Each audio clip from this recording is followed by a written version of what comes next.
어제 한국 기독교 철학회에서 미얀마 민주화를 지지하는 성명을 예배를 부탁해서 제가 설교를 하러 갔습니다. 누가복음에 있는 세례 요한의 가르침을 기반으로 권력을 남용하는 죄에 대하여 라는 제목으로 설교를 했습니다. 한국 사회의 민주화는 수없이 많은 사람들의 눈물과 피의 대가로 이루어진 것이죠. 우리가 미얀마의 민주화에 대해서 고민하고 또 함께 연대해야 하는 것은 저는 두 가지 이유가 있다고 생각을 합니다. 첫 번째는 우리가 그리스도인이기 때문입니다. 그리스도인에 대한 수없이 많은 규정이 있겠죠. 하지만 저는 가장 중요한 중심점을 두 가지로 생각합니다. 첫 번째는 이 세상을 하나님께서 창조하셨다는 것이고, 두 번째는 하나님께서 이 역사를 움직이시는 분이라고 하는 의식입니다. 바로 이 세상을 창조하시고 또 역사를 주관하시는 하나님에 대한 신인식이 있는 사람을 우리는 그리스도인이라고 부를 수 있을 것입니다. 그래서 우리는 하나님께 예배를 드립니다. 우리가 하나님께 기도하는 것은 단순히 우리의 마음을 편하게 하기 위해서가 아닙니다. 어린아이처럼 우리는 이것이 필요하고 저것이 필요하기 때문에 하나님 이것을 주셔야 합니다 라고 말하기 위해서 기도하는 것이 아닌 것이죠. 우리가 하나님의 나라를 기억하며 기도하는 것은 언젠가는 그 하나님의 나라가 이 땅에 이루어지기를 바라기 때문입니다. 그것은 하나님의 때에 하나님의 방식대로 움직여지는 것이죠. 사실 저는 처음 군부가 쿠데타를 일으켰을 때만 하더라도 이렇게까지 미얀마 군부가 임산부와 어린아이에게도 총질을 해댈 거라 생각하지 못했습니다. 하지만 권력이 무섭더군요. 자신이 가지고 있는 권력을, 기득권을 지키기 위해서 연약한 사람들과 시민들에게 마구 총질을 해대는 군부의 모습을 보면서 저는 인간의 잔혹함에 대해서 다시 한번 생각해야 하게 되었습니다. 군인들이 가지고 있는 총에 비하여 우리의 기도는 너무나 힘이 없는 것처럼 보입니다. 하지만 그리스도인은 믿는 것이죠. 하나님께서 세상을 창조하셨고 지금도 역사를 움직이시기 때문에 총을 가지며 자신들의 권력과 기득권을 지키려고 하는 미얀마 군부의 힘이 아니라 하나님의 능력에 의해서 하나님께서 그들을 심판하시기를 바라기 때문에 우리는 모여 예배드리고 미얀마를 위해서 기도했던 것입니다. 두 번째, 우리가 미얀마를 위해서 기도하고 또 그들과 연대해야 하는 것은 우리가 한국인이기 때문입니다. 우리가 지금 누리고 있는 민주주의는 단순히 잠을 자고 일어났더니 어느 날 갑자기 이루어진 것이 아니죠. 1980년 5월에 광주가 떠오릅니다. 많은 광주 시민들이 신군부의 계엄군에 의해서 죽임을 당했습니다. 광주 민주화 운동이 없었다면 대한민국의 민주주의는 어쩌면 이 땅 위에 이루어지지 않았을 수도 있습니다. 그들의 눈물과 그들의 고통이 있었기 때문에 이 땅에 민주주의의 꽃이 피게 된 것이죠. 하지만 그 아픔과 함께 대한민국의 민주화를 위해서 도와줬던 수없이 많은 외국의 사람들이 있습니다. 대표적인 사람이 위르겐 힌츠페트라고 하는 80년 당시 ARD, 독일의 ARD 방송의 특파원을 들 수 있는 것이죠. 그가 광주 민주화 운동 때 독일에서 파견이 되어 그 비극과 신군부의 잔혹함을 카메라에 담고 또 그것을 서방 세계에 알려줬기 때문에 우리는 민주화의 꿈을 버리지 않을 수 있었습니다. 단순히 힌츠페트만이 아니죠. 얼마나 많은 이들이 대한민국의 민주화를 위해서 지원하고 후원했습니까? 그들의 도움이 있었기 때문에 시간은 걸렸지만 많은 희생과 눈물이 있었지만 대한민국이 성숙한 민주주의로 나가고 있는 것입니다. 이젠 우리가 미얀마의 민주주의를 위해서 기도하고 그들을 도와야 합니다. 80년 5월의 광주를 기억하는 대한민국 사람이라면 지금은 비록 작은 힘처럼 보일지 모르지만 대한민국 국민으로서 그리고 민주주의의 도움을 받은 사람들로서 이제 우리는 미얀마의 시민들과 그 민주주의를 위한 연대를 이루어야 합니다.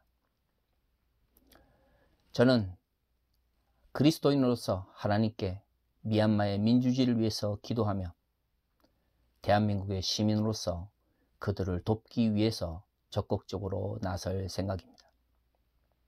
사실 저희 하나세 교회도 비록 작은 금액이지만 이번 주에 들어오는 저희 하나세 교회와 교회와 사회연구소 후원금을 미얀마 민주주의를 위하여 투쟁하는 사람들을 위해서 후원할 생각입니다.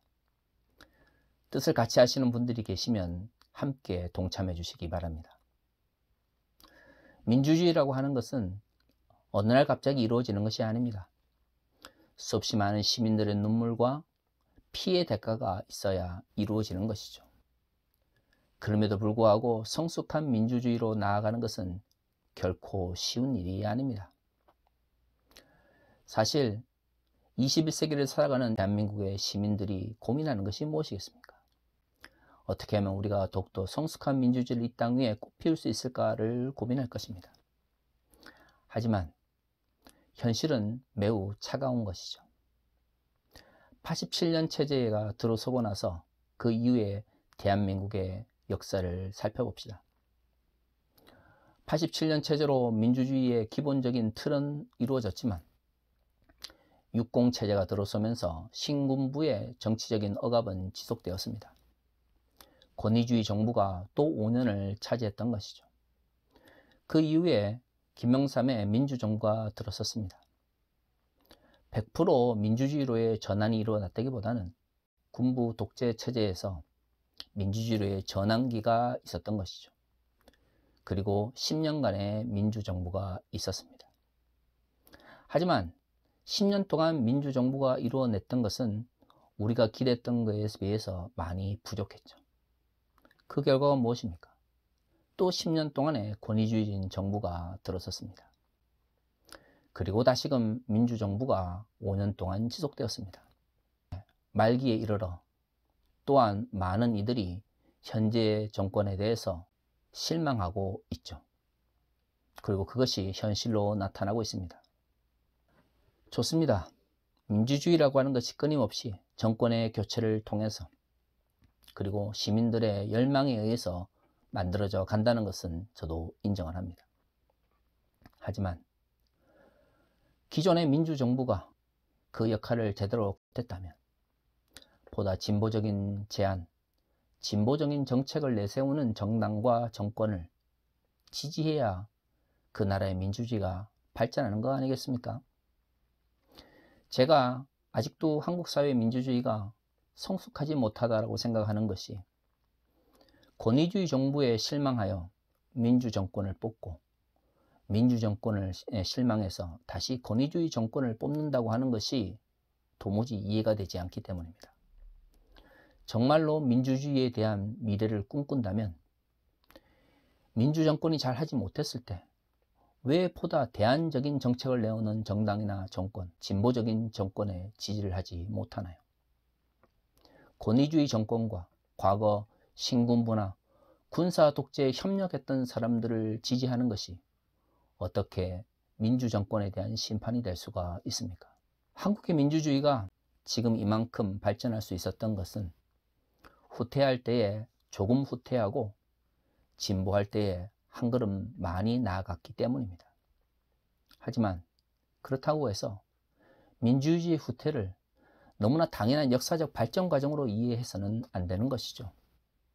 진정 한국의 민주주의가 지금보다 더 성장하기를 원한다면 현재의 민주정권이 제대로 하지 못할 때 그 대안이 될 수 있는 정권들에 대해서 우리는 지지를 보내야 됩니다. 하지만 많은 이들이 단순히 정권을 쥐고 있다는 것 때문에 그리고 우리의 기대에 또는 그들의 기대에 만족하지 못하기 때문에 미움과 실망의 표현을 합니다. 하지만 그것이 권위주의 정권을 지지하고 그들이 권력을 잡는데 힘을 보태는 것을 정당화하지는 않습니다. 권위주의 정부를 그리고 권위주의 정권을 지지하는 것은 민주적인 의식이 없는 것이죠. 그것이 어떻게 민주정권에 대한 심판이 될 수가 있습니까? 저는 민주정권이 제대로 하지 못할 때 한국의 진보적인 정권과 정당이 발전하는 것이야말로 더 중요하다고 생각을 합니다. 하지만 우리 현실은 그렇지 못하죠. 민주정권이 잘못하거나 무능력하게 느껴지면 항상 군의주의 정권이 들어섰습니다. 그리고 고생하고 실망하고 그리고 억압받다가 다시금 민주정권이 들어서는 이러한 모습은 건강한 민주주의가 발전하는 과정이 아니다라고 생각을 합니다. 많은 분들은 대한민국의 현재 정치적 상황과 성경에 대한 이해가 무슨 관계가 있냐라고 하실 것입니다. 좋습니다. 오늘의 본문을 봅시다. 오늘 우리가 읽은 본문의 말씀은 이사야가 다메섹을 향한 심판의 말씀을 선포하는 것입니다. 다메섹이 어떤 도시입니까? 아람 왕국의 수도였습니다. 아람이라고 하는 지역이 다양한 의미를 가지고 있지만 이사야 시대의 아람 왕국은 남유다와 적대적 관계에 있었습니다. 왜 아람 왕국이 남유다와 적대적 관계에 있었을까요? 이스라엘이 통일 왕국 시대에 아람을 정복하고 그 나라를 종속시키는 것이죠. 아람 왕국의 입장에서는 사사시대에는 독자적인 부족으로서 자신들의 권력을 향유하다가 이스라엘이 통일 왕국을 이루면서 노예로 들어가게 된 것이죠. 그러니 당연히 아람 왕국에 속해 있는 사람들 입장에서는 이스라엘이 미울 수밖에 없습니다.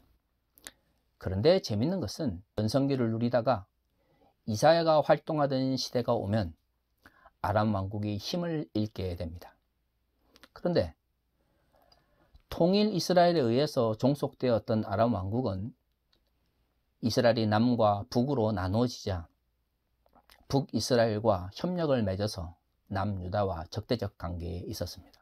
물론 저는 이사야 시대에 살아가지 않았기 때문에 왜 아람 왕국 사람들이 동일한 이스라엘 사람인데 북이스라엘과는 친분을 맺고 남유다와는 적대적 관계에 있었는지에 대해서 완전히 이해할 수 없을 것입니다.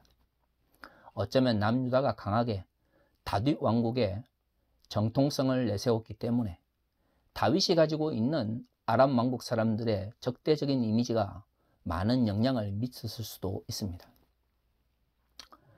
아람 왕국 입장에서 볼 때는 자신들의 권력이 완전히 무너지게 된 것이 다윗 왕국의 시대니까 다윗 왕국의 정통성을 강조하면 강조할수록 적대적 관계에 있을 수밖에 없었겠죠. 이에 반해서 북이스라엘은 남유다와 반대의 관계, 즉 적대적 관계에 있었기 때문에 아람 왕국 입장에서는 북이스라엘이 더욱더 가까운 관계로 느껴질 수도 있습니다. 하지만 역사적 측면에서 남유다나 북이스라엘은 어떻든 이스라엘 민족을 중심으로 만들어진 나라입니다. 아무리 북이스라엘이 남유다와 적대적 관계에 있다고 할지라도 북이스라엘이 기본적으로 통일 왕국 속에 속해 있었던 사람들이라는 것은 변하지 않는 것이죠. 그럼에도 불구하고 아람 왕국은 다윗 왕국의 정체성을 강하게 내세우는 남유다와 대립적 관계에 있다는 것만으로 북이스라엘과 친분 관계에 있었습니다. 나중에 북이스라엘이 아시리아 제국과의 전쟁에서 무너지고 나고 때 아람 왕국도 함께 멸망하게 됩니다. 이사야는 바로 이 아람 왕국의 멸망을 다메섹을 통해서 선포하고 있는 것이죠. 무엇이 잘못입니까? 그들은 북이스라엘도 동일한 역사를 공유하고 있다는 것보다 북이스라엘이 이스라엘의 정체성을 강조하는 남유다와 적대적 관계에 있었다는 것에 더 집중했습니다. 그리고 북이스라엘과 협력했죠. 하지만 북이스라엘이 멸망할 때 아람 왕국도 함께 멸망하게 됩니다. 북이스라엘이 얼마나 남유다의 정체성을 가지고 있는지는 중요하지 않습니다. 아람 사람들 입장에서 볼 때는 그들이 미워하는 나라와 적대적 관계에 있었기 때문에 친분 관계로 다가갈 수 있었던 것이죠. 하지만 긴 역사의 입장에서 볼 때 아람 왕국은 잘못된 선택을 했습니다. 오히려 북이스라엘은 남유다든 아람 왕국 스스로가 독자적 왕국을 이루기 위해서 노력을 했다면 어쩌면 북이스라엘이 아시리아의 제국에 의해서 멸망할 때에 동일하게 멸망하지 않았을 수도 있습니다. 하지만 아람 왕국은 다른 방식을 선택했던 것이죠. 어느 시대에나 미움이 정치적 영역에서 사람들을 움직이는 동기가 되면 올바른 판단을 하지 못하게 됩니다. 적은 친구라고 하는 괴상한 논리가 작동하게 되는 것이죠. 사실 현실 속에서 우리가 잘 알지만 적이 반드시 친구가 되지 않는 경우도 많이 있습니다. 적이 또한 적이 되는 것도 우리는 잘 알고 있죠. 하지만 미움이라고 하는 감정이 또 미움이라고 하는 이데올로기가 정치적 영역을 휩쓸게 되면 그런 합리적이고 이성적인 판단이 제대로 이루어지지 않습니다. 우리는 21세기 한국 사회에서 그러한 모습들을 봅니다. 내가 지지하고 내가 후원했던 정치적인 권력들이 내가 생각하는 만큼 제대로 그 역할을 감당하지 못할 때 우리는 실망하게 되고 미움이 생기게 되겠죠. 그것을 나쁘다라고 말할 수는 없습니다. 그것은 당연한 인간의 모습이기 때문입니다. 하지만 그 미움을 극복할 수 있는 성찰이 있어야 하는 것이죠. 맞습니다. 민주적 개혁이 제대로 이루어지지 못했기 때문에 실망했죠. 그러니까 그것을 감당할 수 있는 보다 새롭고 진보적인 정치 세력에 대해서 지지하는 것으로 나아갈 수 있어야 하는 것이죠. 하지만 한국 사회는 아직까지는 그러한 모습을 찾아볼 수가 없습니다. 민주적인 정권이나 정부가 들어서고 그들이 우리가 원했던 만큼의 정치적 결과를 이뤄내지 못하면 너무나 쉽게 권위주의 정부를 지지하고 그들에 대한 지지를 정당화합니다. 역사를 우리가 모르면 모르지만 정말로 역사를 움직이시는 하나님을 고백한다면 어떻게 개발 독재 세력에 심판이라는 이름을 맡길 수가 있습니까? 하지만 인간은 스스로를 호모사피엔스, 지혜로운 인간이라고 이야기함에도 불구하고 언제나 지혜롭지 않은 선택을 해왔습니다. 역사가 항상 발전하지 않는 것도 마찬가지입니다.